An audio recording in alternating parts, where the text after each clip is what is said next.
Hi,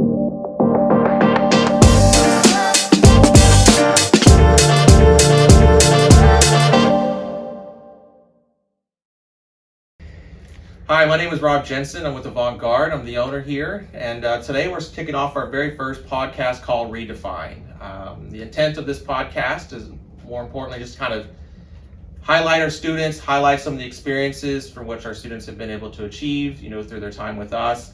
And today I have two of my students with me. I have Luke Meadows and Dominic Lampo, both of them to attend Allen Academy. And they've been with me for some time, almost 4 years. Can you believe that? Yeah, it's been a while. It's weird to think. Quite a journey. Yeah, I know. Exactly. It has been. Yeah.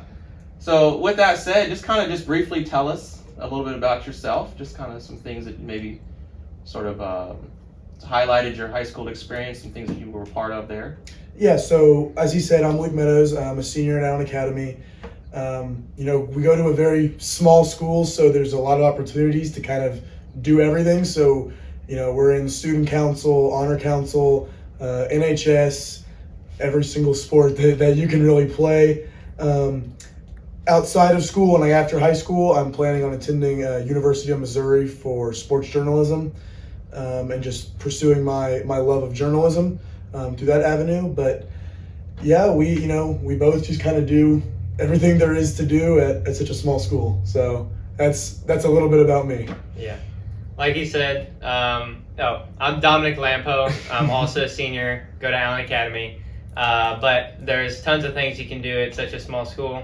But I took more of the STEM route, so I'm in all of those things, honor council, STUCO, stuff like that. But I'm also in rocketry, engineering club, and a bunch of other things like that. But I plan on going to Notre Dame for mechanical engineering. But it's just been a fun experience through high school and just figuring out what I want to do and stuff like that. So.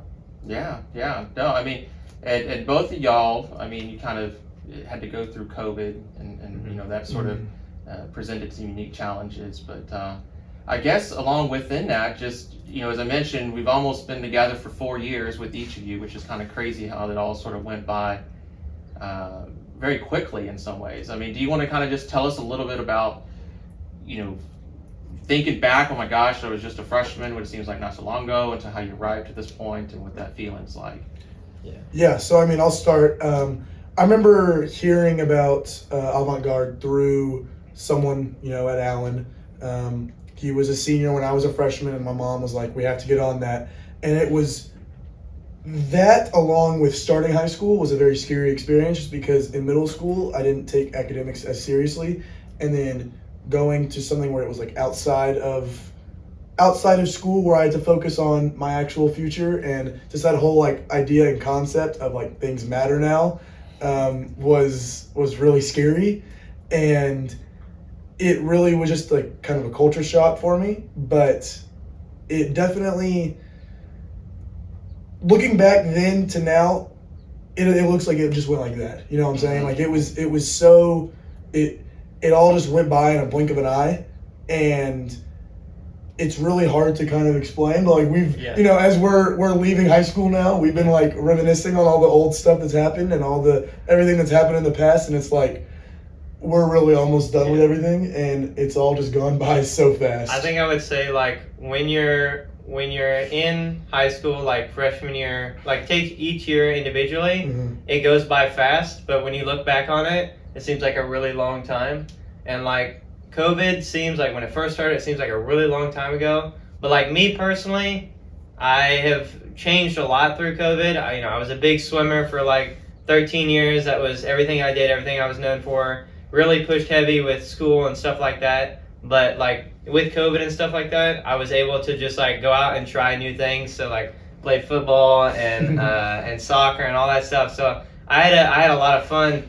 But when I was starting in I guess freshman year, preparing for colleges and stuff like that, I found Avant-Garde. I don't know where my mom. Oh, it was through my brother. Yeah, your brother. Hello. Through my brother, but I don't know how she found out. But I was pretty nervous because I was really scared about the SAT, and I know it's it's a big test, and I felt just a lot of pressure before going into Avant-Garde. But what was most important for me was taking it step by step and just doing it a little bit at a time, and that's what this program does. And so it just built my confidence, and I was able to do well. But when you apply those skills to just like your normal classes, especially as freshman year and stuff like that, you just take things bit by bit, and you don't look at things from a whole. Because I didn't figure out what I wanted to do until maybe like end of my junior year, like really what I wanted to do, mechanical engineering. But obviously I was doing things to kind of like spark my interest, you know. I knew I liked stuff in the STEM field, and I knew I liked rocketry and stuff like that, and like just seeing how things work. And so, you know, we went and toured A&M facilities and stuff like that. I remember you taking me, and we met the head guy for like nuclear engineering, and I was like, wow. Yeah. They had like all these machines everywhere, and I was just like, I fell in love with it. And so it was really cool. But especially like, you know, I just took my time, one thing at a time, and just like really just kind of took a deep breath through everything, and just kind of like trusted the process, and it really works. You just have to find what you enjoy, and and because that's the biggest thing too, kind of like what you said, is taking it like one step at a time in high school is so important, just because it's so easy to get caught up with everything. Like, we look back when we were like freshmen and think like we made the biggest deal out of like everything. Like everything was a life or death situation.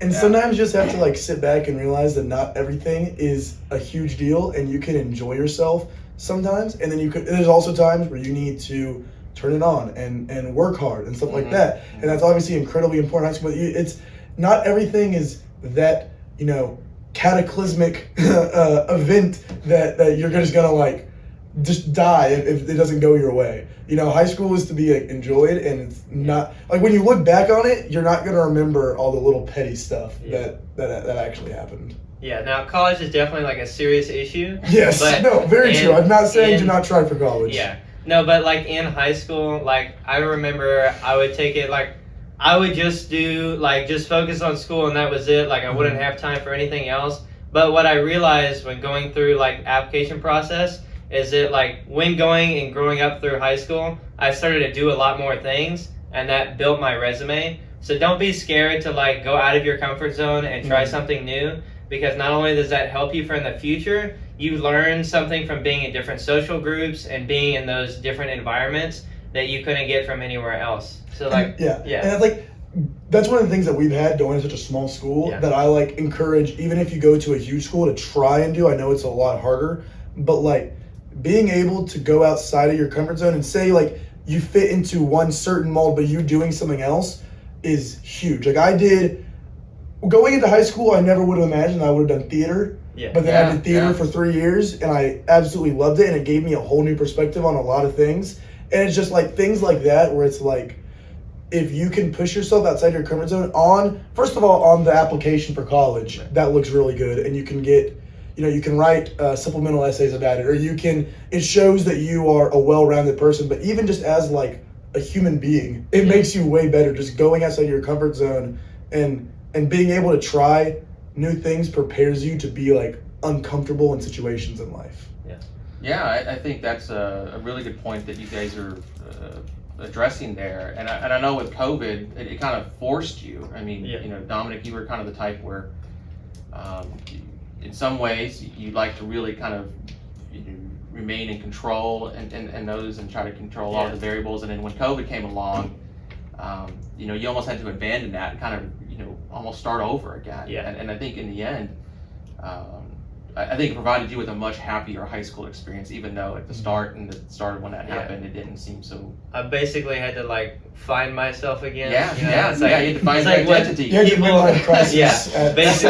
that's basically what happened. But like, I don't know, like swimming is one of those things where it's like, it's a very time demanding thing, and especially when you get high up in competition, it gets even more demanding. And so when it just suddenly stops and you have like a ton of free time, and then you have like group of friends that always just like want to go do things, you just start to expand your horizon a bit. And I loved every part of it, and it built me into who I am as a person. But I found that it was okay to try and to not be good at some things, because that's when the most growth happens.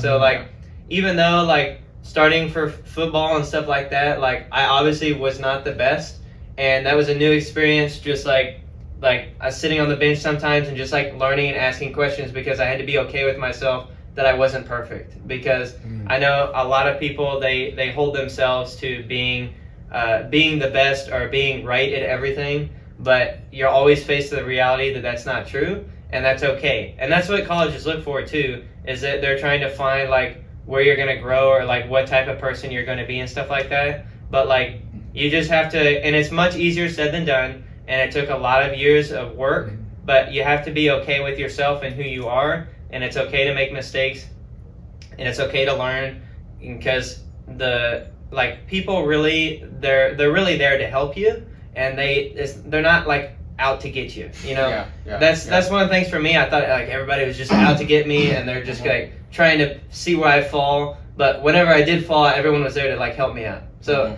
you know, it's just one of those things that you just have to keep going through, and it's good. But in some ways, I would say COVID helped me. Yeah. Well, and I think that's a really good thing that you're coming to arriving to that conclusion. I mean, as you look towards college, and as you sort of embark upon that new phase, it's going to happen. What, about 5 months for you guys? 4 or 5 months. It's crazy. That you're probably you're used to coming from an environment where you're like the elite of the elite in some ways. and I mean, athlete wise, we try. And like a lot of the student activities and things that you're part of, and then now you're going into a much bigger pond in a ways, and so some of the challenges and struggles that you've had to endure, I think will largely ultimately help you be able to navigate that new environment and find new successes, new things like that.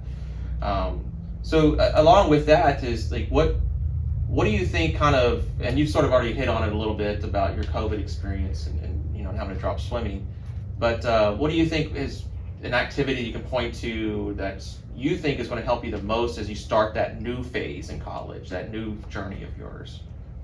Ooh. I mean, honestly, I would have to say it's like cliche, but football has definitely been like the biggest thing for me. Based on the fact that, so like when I was a freshman, I was, a heavy set kid and stuff like that. And through football, I learned how to like work hard at things. And that's really the biggest thing to like, I saw that like as a freshman, I wasn't terrible and all that stuff, but like to get great at football, to get where I wanted to be, to help this, this team, I had to sacrifice a lot of things personally to be able to achieve this. And that was just something where I realized like I wouldn't really classify myself as a hard worker freshman or sophomore year. I kind of just like, I loved football, and it's like, not just in football, but in everything. I liked stuff, but then, I would do it, but I wouldn't really like set my mind to it. Yeah. And then through like, my sophomore and junior year, especially over COVID, which is where I started taking a lot of that stuff seriously because I had so much time on my hands. I was able to be able to start to change my body, and that was how that bled into like everything else. So it's not just like me saying, oh, I lost weight and became good at football. That bled into how I did everything else in my life with working hard to try and achieve something. And so understanding what it takes to really be great at something, and knowing that being great is not like a destination. It is like you have to constantly work to improve. That's something that I've learned through football that I think will carry over to me the most. I know it's kind of cliche, but I think that's really been the biggest thing for me. Yeah, and I would too say football and swimming and stuff like that. But I think I would say like with rocketry and stuff, being able to be a mentor for like younger students and stuff, it helps me because like you have to know how to be a good listener and stuff like that. But then when you just talk to people and stuff, you just get to know a little bit about them, and you get to help with different problems. And sometimes like the stuff that might come naturally to you, but for other people that they go through it differently, they're not going to know how to do certain things. So you're able to talk them through and then help them through like a problem, and then it's just like a tighter bond that you have with everybody that you meet and stuff. And so I think it's just like it's important for me because I have learned how to like approach situations better and learn how to talk to people in a good sense, and that everybody can work together really. So it's been a good experience that way. And just like working with people and stuff like that, obviously, because I didn't really want to work in groups a whole lot when I was younger. And so just by going out and talking to people, and this goes back to the whole thing, like you just have to go out and try a lot of different activities, especially having leadership roles in those activities, just adds to overall character. And you learn how to lead in different ways. Right. I think that's like the biggest thing with that is like, especially all the different things you do, all the different things I do, like you lead in different scenarios. Like leading in football is different than leading in student council, which is different than leading in like rocketry for you, or like when I was in theater, you know, things like that. All those different roles of leadership are different because you're dealing with different people. You can't just, in theater and rocketry, you can't just yell at someone and expect them to do better. You know, that's just not how it's going to work. And so, like, you know, you say point to one thing. It's just, I think, it's, you know, we've both pointed to something, but I think it's just all those different things have really contributed in different factors to how we're going to succeed in college. Yeah, and I think that's a really good point that you made.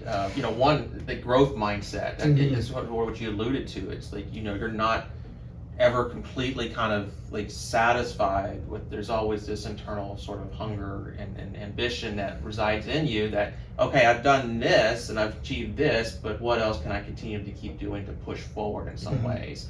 And you talked about how that sort of maybe started with football and then sort of kind of like you know, branched off, or you know, sort of infiltrating the other areas of your you know, your activities and academics and such, and I think that's really good, because that's what we call like transferable skills. You know, as you know, learn, sort of identify like how I approach football and what I do there, and taking those same sort of skill sets and applying them into other ways, is, you know, doing that and doing that. And just as you're talking about the leadership and talking to folks, and especially in engineering, you know, that's gonna, you know, the collaborative efforts are never gonna get sort of in there in some ways, and so you could build a house just all by yourself. It'd be a great house. I don't know how you want to do that. No, and we do talk about sports a lot, but you really just have to find anything that you love, and you have to stick with it. I mean, we're sports guys, and we like being on a team and stuff like that. But when we say go out and like try new things and get out of your comfort zone, sports might be that thing for you.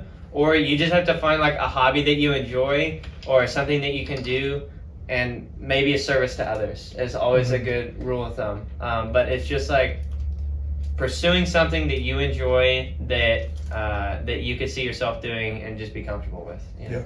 That's all I would say. Yeah, I mean, I think, you know, again, the growth mindset. You're not never really truly comfortable. You know, you're always at somewhat unease at times, and you know, learning to work and never get too comfortable. Can't get too comfortable. So with that, what would you say at this moment, kind of looking forward, you know, as you start that new phase, that new journey? Is there any one thing or two that maybe like I need a little bit more work on that before I get there?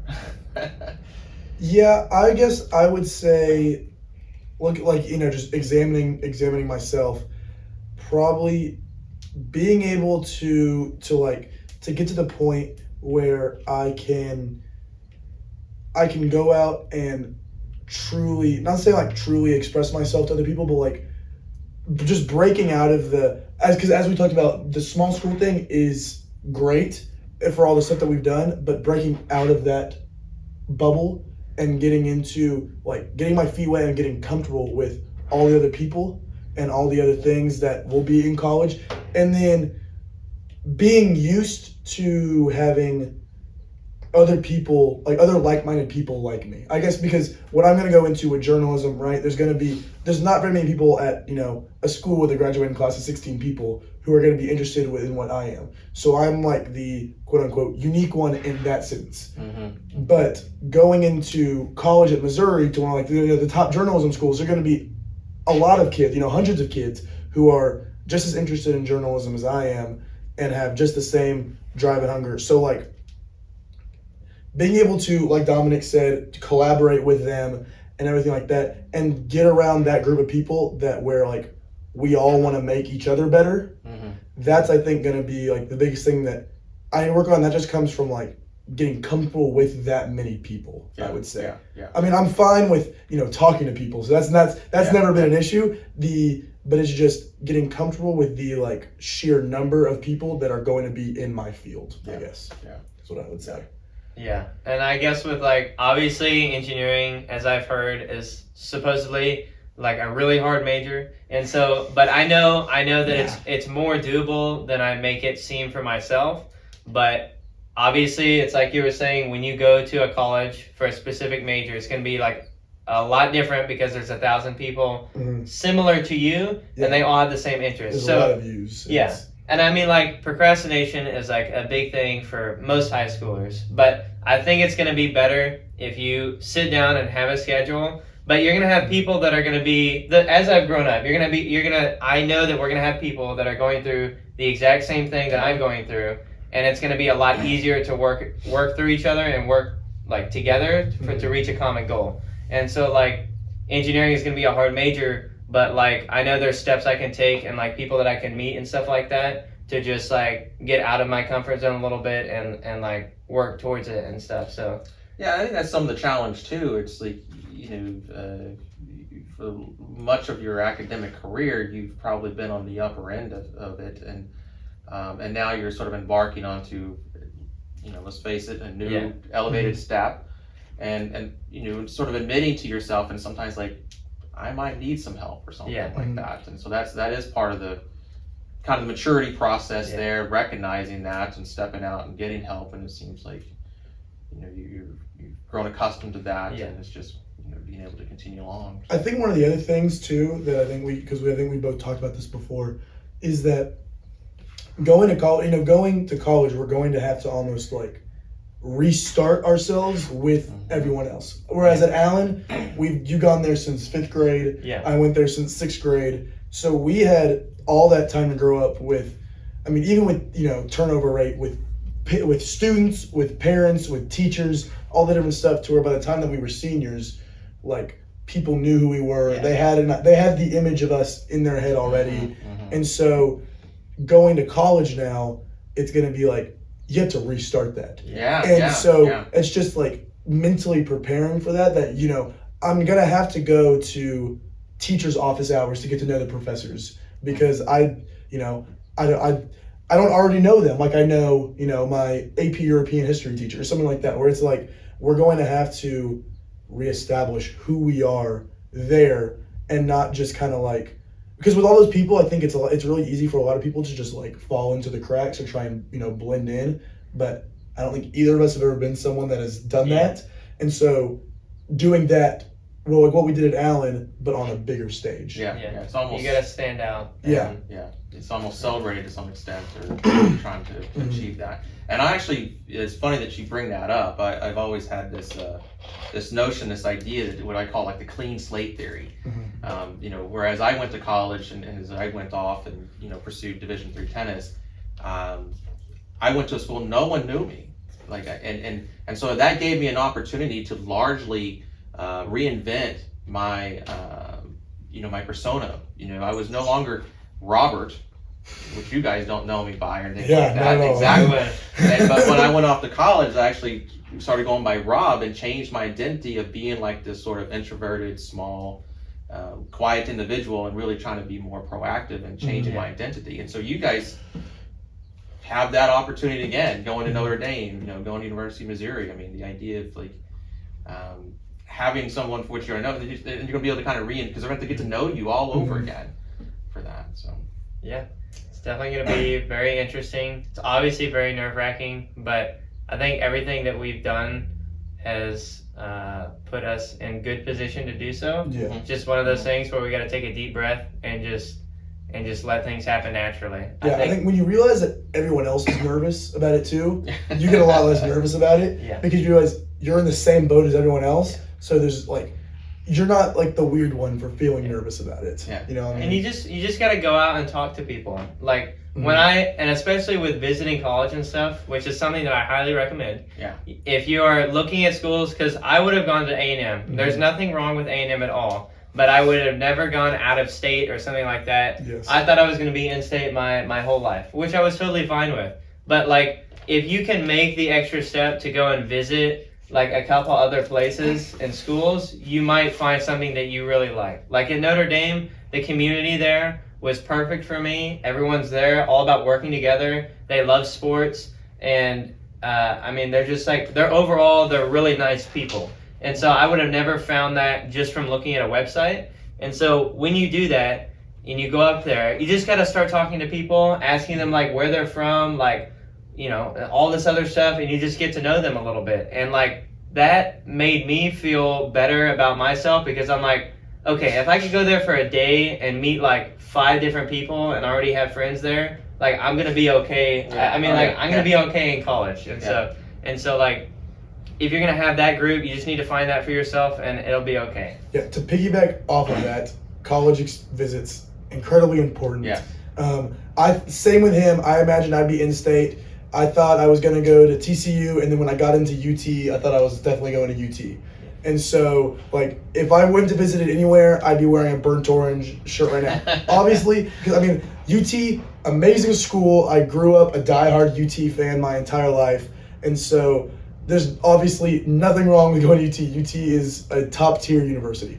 But if I wouldn't have gone to tour Missouri, I never would have thought I wouldn't have left in-state. And at Missouri, kind of the same thing as you, it was just, the campus felt amazing. I loved Columbia. I loved the people there. You know, I met someone there that is like friends of the kid that goes to Allen. So it was like, you know, small world kind of things like that. And the people felt like, kind of like what you said about Notre Dame, was that they were all like smart, but they felt like normal people. Yeah. It was like the same thing as Missouri. They were all like really outgoing and real, you know, like that, and they felt like normal people, and they weren't just like trying to sell you on something. They felt real. It was a genuine yes, like, it was care. Yeah, it was very genuine. And that was like the thing that I was like, okay, if I can get that vibe from like everyone here on campus, where like we're just going through the tour and like they're like, they know like everyone, and they're just like talking to everyone, like you don't see that on a thing. I wasn't considering any out-of-state schools, and then my top 2 choices ended up being out-of-state schools. And so the tours are incredibly important, just because like the way that I would always describe it to my mom is like, I'm going off of vibes. Yeah. And like if I like got the right vibe from a place or not. And the best vibes that I got were from places that were out of state that I never would have seen if I didn't tour. And the tour guides can definitely sell a 100%. pitch, but it's the students there that you have to look out for, because those tour guides, they know how to talk to people, and they know how to get you to like want to go to their school. But you gotta find the students that are there studying, and you gotta be like, hey, like, what do you think about the school? And if they're saying all the same stuff as the tour guide, that's a pretty good vibe. Mm-hmm. Because like, some students will be straight up and honest with you, but if they're, you know, I mean, they'll give you an honest answer either way. And you ask them like what they like to do and stuff like that, and if that matches some of your interests, like, that's probably a place for you and stuff. Mm-hmm. But you just gotta go. And sometimes, even if you don't like the college that you visited or stuff like that, that's going to help you know what you don't want. Yeah, exactly. Because it's going to be better than just having no idea and just kind of like winging it. You know? Yeah, because I know that's kind of like what you said about Georgia Tech. Yeah. Right? And I said that about Arizona State. Yeah. It was the same kind of thing where like we went there and we didn't really enjoy the tour, but it reinforced what we did like about the other places that we went. Yeah. And so a bad college, you know, tour guide might be just as important as a good one, because it'll reinforce what you want. Yeah. Yeah, no, and perfectly. I mean, I think that's, you know, you're making a very big decision, Mm-hmm. and so, you know, kind of thoroughly vetting that process and going through it, and you know, again, confirming what you like or what you don't like. I almost make it akin to like you're almost house shopping for the very first time. You know, no family is going to walk into a home like, oh, I love all this and stuff, and pretty much, you know, buy what they first see. It's like, no, the more houses for which you kind of see, you begin to like, oh, I really like this about the kitchen and how it has an island, and you know, and how, you know, along with the entryway is first thing, and as I walk into the living room or the great room or something. So it's kind of for you guys being able to sort of measure and have those benchmarks just to compare to in some ways. But yeah, and you both went out of state. Who put those colleges on your list? I gotta think it was a certain Robert. Oh, a certain Robert. Yeah. Yeah, I mean, like you said, I never would have thought of Missouri. Wouldn't even have applied there probably. Yeah. I don't know about you, Notre Dame, because you know Yeah. you grew up a Notre Dame fan, kind of, but Oh yeah, Chris did, but Yeah. I mean, it's always like everyone watches Rudy and stuff like that, but it was like I would have not thought to apply to Notre Dame because I would have thought it was like a long shot, and so but you have to apply to some of those schools that you think like you just think you're not going to get into, but it's good to apply and just like I mean you worked with us pretty good, like you showed us that we had all the tools that we needed, you just showed us how to like put it in order Yes. and to like understand what the colleges were asking basically, because it's a lot to tackle those essay questions by yourself, and especially if you can work with somebody that has done this before and knows what they're doing and has seen what works and what doesn't work. It's super helpful to be able to know and understand. Yeah, I mean, I know you kind of were, your writing skills kind of grew over the years. That was one of the very first things I kind of hammered into. You're like, I want to be a journalism major. Like, well, you got to write. I was not on board with that. Yeah, you at were. first. Yeah, you were very reluctant. It was like, because we started out, my freshman year, and we kind of took it. I told him like, I want to go into journalism, and he was like, okay, so we take it step by step. So that freshman year, I know we worked on writing, and then sophomore year we worked on like some video stuff, and then we went to like actual, producing a product and all that stuff, and we just built out like this portfolio and resume that we were able to send out to the colleges. But like you said, I was not really like on board with any of that as a freshman. I was like very reluctant to write, and then I got into it, and then it was just like it kind of just took off from there. And it really just like you pushing me, like I knew that I had like the skills, but I think it was one of those things almost where like in middle school I was always like a pretty good writer. And so I was like, okay, that's good enough. Like, I don't have to work at it anymore. And, like, that'll get me in just fine.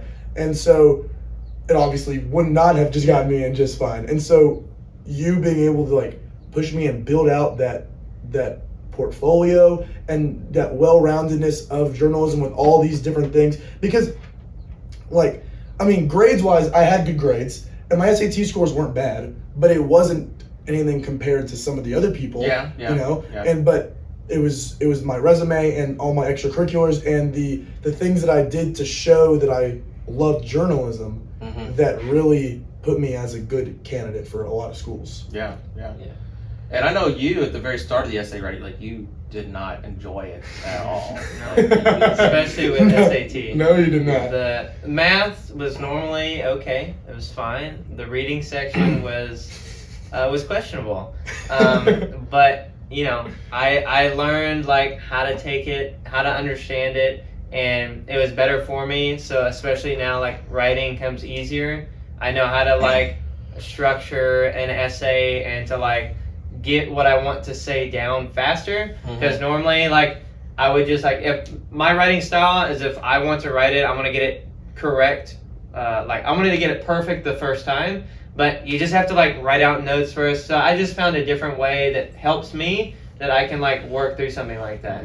And so it's just like, I don't know, SAT was always like the big thing, but I obviously did not want to do, I was really scared for college and stuff because I didn't want to, all the college essays and stuff were very scary, but it was a very smooth process. And if you take it, when you start early like that, and even I know people that started their junior year, everyone turned out fine, and they were able to create a good portfolio for college, and they all found their way. So. I think it's funny too, because like we're seeing now like some of our friends who are like juniors and stuff like that, and they're starting with all that stuff, and a lot of them are very stressed about it. And it's weird to think because a lot of them are just starting now. And I have full faith that they will be completely fine, but the difference from starting early, like as a freshman, like we did, to that, I think, is huge based on the fact, not off like the SAT part really, but the resume and like portfolio building part. I think that is like the biggest thing because we were able to plant those seeds as a freshman to where as a junior, those, the trees were already grown. You have years to back things up because you're not only in student council, but you've been an exec for 2 years or you're going to be president this next year or something like that. So it's obviously much better to get started younger, but when you have somebody that knows what they're doing, you can say you should probably need to take these classes if you want to go to this major. And I would start this summer program to be able to do this so that you can say like, this showed my service to others. For example, the Go Baby Go program, when we started that, that was a really cool experience. It not only helped, like, it's helping those kids that need those cars and stuff, but that's not common with a lot of people. You know, not a lot of people can say they've done something like that. And so when colleges see that, that stands out to them. And so you want something that's unique and that puts your name out there, you know. I mean, and that's the big thing. That's the biggest thing, like what you were talking about, is I feel like, I mean, it's obviously great to be, you know, student council president, Right. you know, all that stuff. But colleges have thousands of student council presidents applying, you know? And so being able to have stuff outside of your school, you know, it's do as much stuff in school as you can. That's definitely, I'm not, you know, advising against that. But outside of school, having those unique opportunities that are specific to your major, like I know, I mean, you don't really like to brag on yourself, but like the whole, you know, the NASA internship that you had, I mean, or, you know, the Go Baby Go thing, like you were talking about, all that different stuff. Or like me, you know, I had my podcast, I had all those articles written for all these different publications. Like that stuff shows that you are serious about your major, and it's unique stuff that other people just don't have.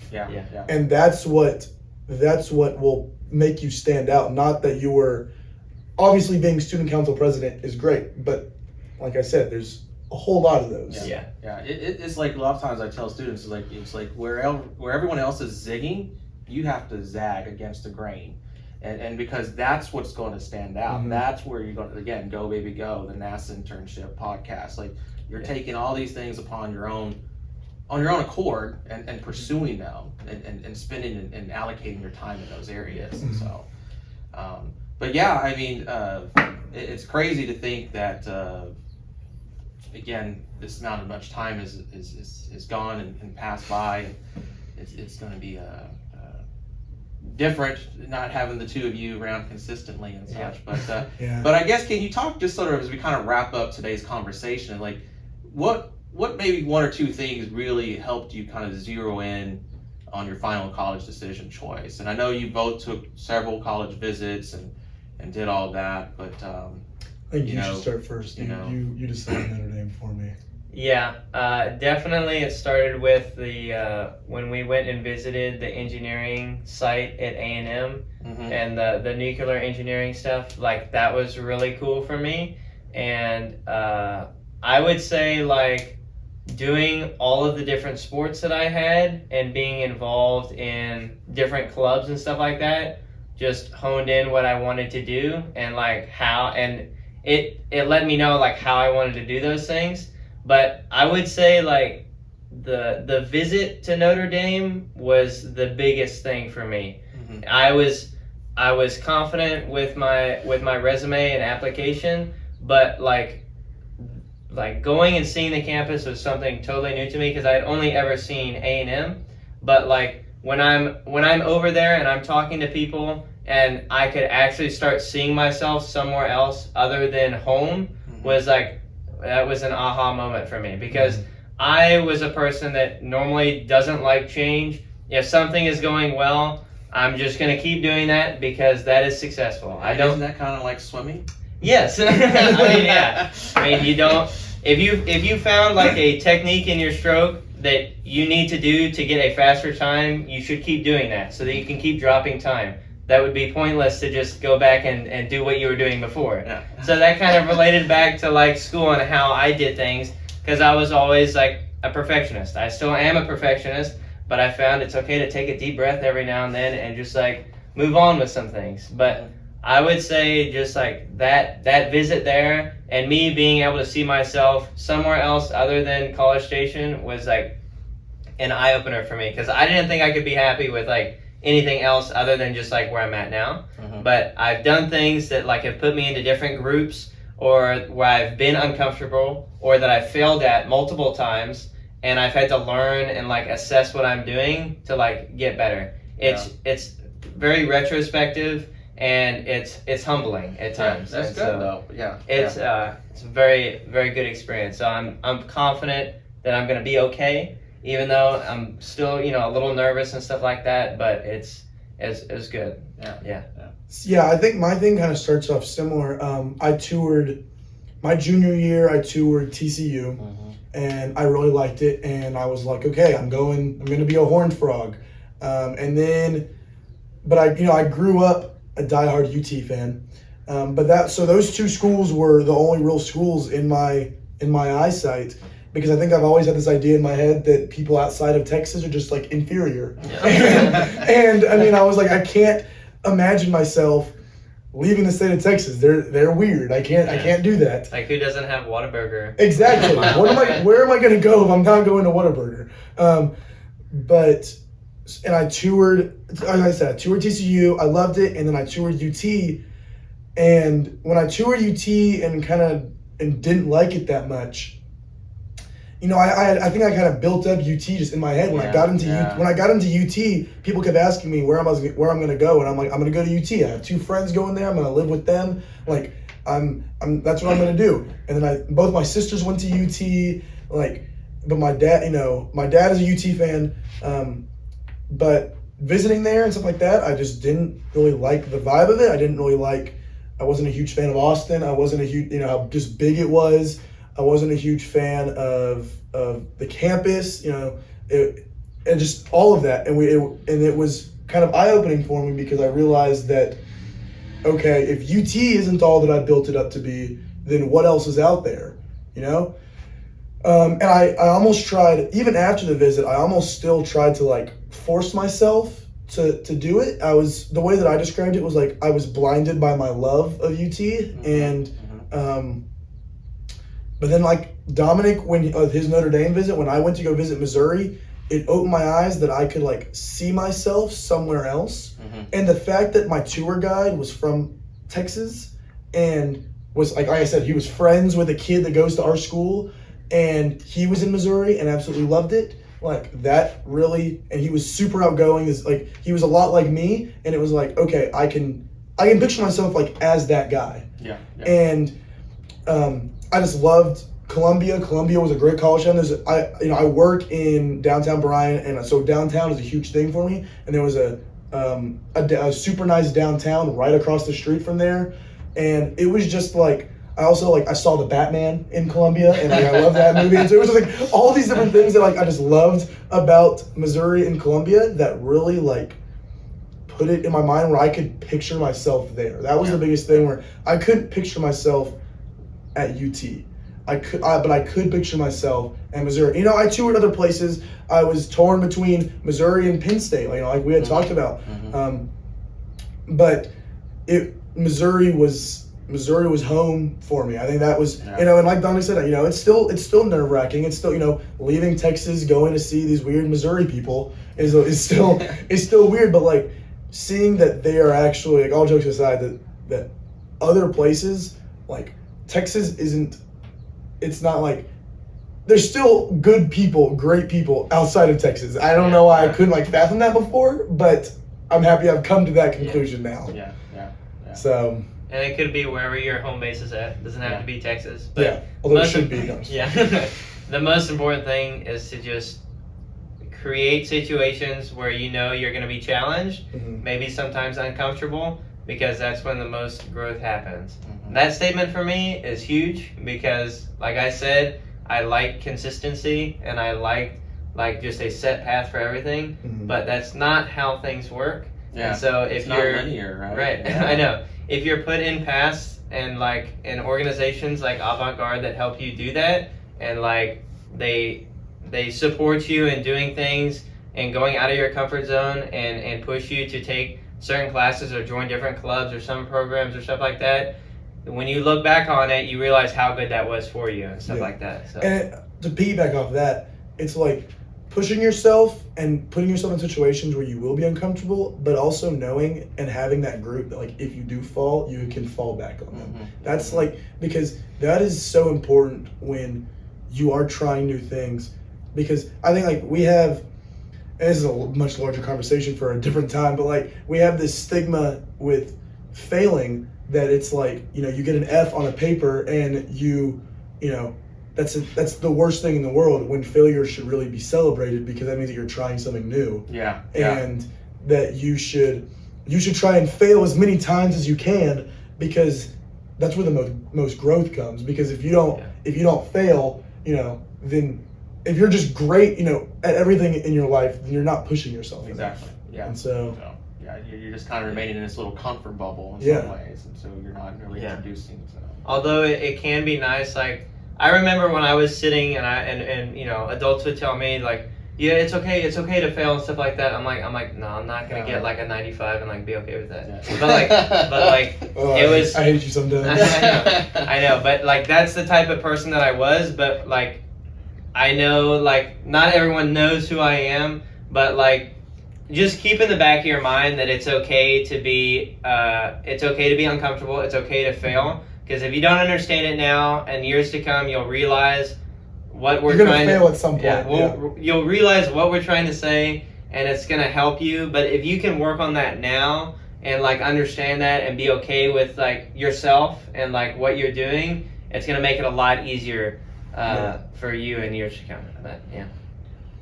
Well, I had a great time. You guys did a lot of the. I mean, I facilitated some of it, but you guys just ran with it, which I knew you guys would. So it's been such a pleasure, honor, great working with you two.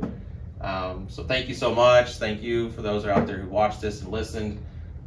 We look forward to sharing more with you. But thank you, Luke. Thank you, Dominic. No, thank you for bringing us on. Man, Thank you, Rob. such a pleasure. So proud of you two both, man. Y'all Appreciate it. Thank you. have done more than what I could have ever imagined as well. So, Well, thank you. Yeah. We couldn't have done it without you. Seriously. all right. Well, thank you. This wraps up our first episode of Redefined.